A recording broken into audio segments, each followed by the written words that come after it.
कमला देवी जिंदाबाद जिंदाबाद जिंदाबाद कमला देवी जिंदाबाद जिंदाबाद जिंदाबाद देव नारायण प्रसाद जिंदाबाद जिंदाबाद जिंदाबाद देव नारायण प्रसाद जिंदाबाद जिंदाबाद जिंदाबाद ढोलक छाप जिंदाबाद जिंदाबाद जिंदाबाद ढोलक छाप जिंदाबाद जिंदाबाद जिंदाबाद नगर पंचायत गड़हनी वार्ड संख्या 12 की जनता जिंदाबाद जिंदाबाद जिंदाबाद नगर पंचायत गड़हनी वार्ड संख्या 12 की जनता जिंदाबाद जिंदाबाद आपका विश्वास हमारा प्रयास मिलकर करेंगे नगर पंचायत गड़हनी के वार्ड संख्या 12 देवड़ी का संपूर्ण विकास।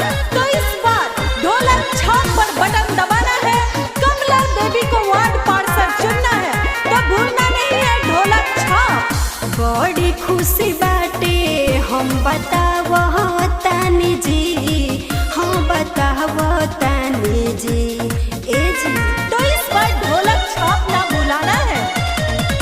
बड़ी खुशी बाटे हम बतावो तानी जी, हम बतावो तानी जी कि कमला देवी चाची खाड़ बाड़ी अब की ढोलक के जितावे के बाजी कि कमला देवी चाची खाड़ बाड़ी अब की ढोलक के जितावे के बाजी। सबको इज्जत, सबको सम्मान, अमीर गरीब एक समान। तो इस बार आपको चुनना है कमला देवी को, क्योंकि ये शिक्षित, कर्मठ, सुयोग्य महिला प्रत्याशी है। तो इस बार ढोलक छाप पे बटन दबाना है, क्रम संख्या 2 ना भुलाना है। पंचायत गड़हनी वार्ड 12 से बहड़ी खाड़ हो, भारी मत से विजयी बा नावे के बयाज हो।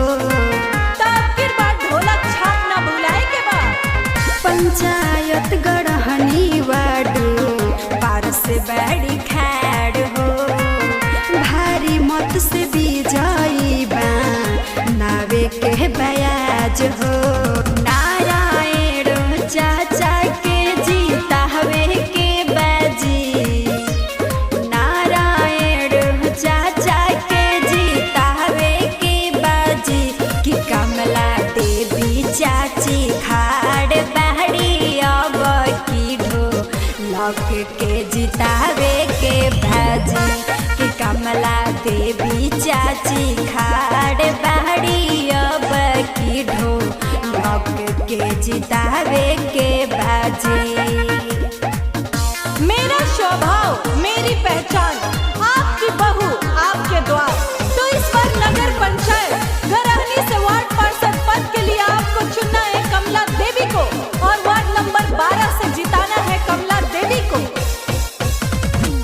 क्रम संख्या 2 पर बटन दबाई है, कर मठ शिक्षित के अब की जिताई है। क्रम संख्या 2 पर बटन दबाई है, कर मठ शिक्षित के अब की जिताई है। सुधा पेरेंट्स के बतिया रौरा माने के बाजी, सुधा पेरेंट्स के बतिया रौरा माने के बाजी कि कमला देवी चाची खाड़ बाड़ी अब की ढोलक के जितावे के बाजी कि कमला देवी चाची खाड़ बाड़ी अब की ढोलक के जितावे के बाजी।